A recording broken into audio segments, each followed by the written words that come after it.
Harrison of You Are Made New Ministry and Hope's Garden.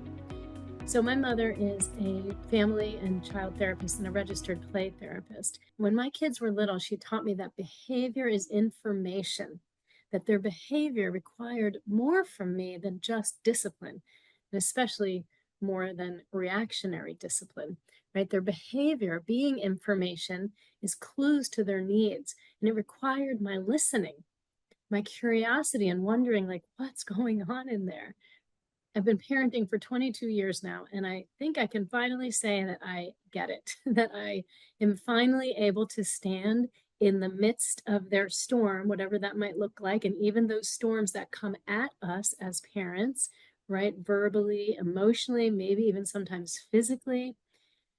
And yet I'm able to finally remain calm, detached from their reactions, and even compassionate, able now to listen, to wonder, wow, what's going on over there? Now, this is not the case because I'm such a model parent or anything. It's only the case because our Lord has shown me my own brokenness and led me in healing from my own childhood wounds. You may have heard the expression, what we don't transform, we transmit. Meaning, if I carry around with me the effects of the wounding I've experienced, that I will transmit that wounding onto others. If I haven't dealt with my own anger, then it's not likely that I'm going to be able to be with someone else's anger, to be calm with one of my children when they're angry. I just am going to need to make their anger stop because I am not okay with it, right? If in my early formation, when I was a child, I was taught that it's not okay to be loud, or it's not okay to cry, or it's not okay to be needy, then until I am aware of this patterning, aware of the ways that this is still playing out in my behavior, and if I'm not seeking the Lord's healing of those earlier wounds, then I will not likely be able to remain fully present here as an adult. Rather, we are likely to become triggered or activated, right? And we simply want to make the situation and that behavior to go away. We want to make that person or that child stop. I need you to be okay so I can be okay, right? And as the intensity rises up in me, I might employ any number of ineffective and often inappropriate strategies, such as yelling or punishment or making threats, right? Sarcasm, passive aggressive behaviors. All of these strategies are very opposed to listening, to curiosity, to compassion.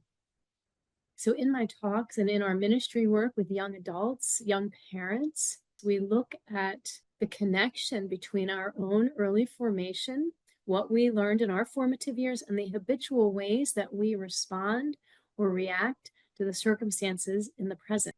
As spouses and parents, we want to pass along an intentional legacy of emotional health, of good mental health, of resilience, of integrated living, of listening, of curiosity, of peace in our homes, right?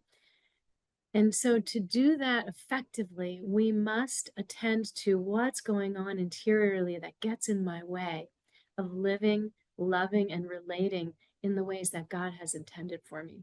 And so I pray that you will participate in our upcoming events, come to our Restore Inner Healing retreats and our other talks and events around the Philadelphia Archdiocese. Participate in our online learning, in our online classroom. You can find more about all of this at our website, youaremadenew.com.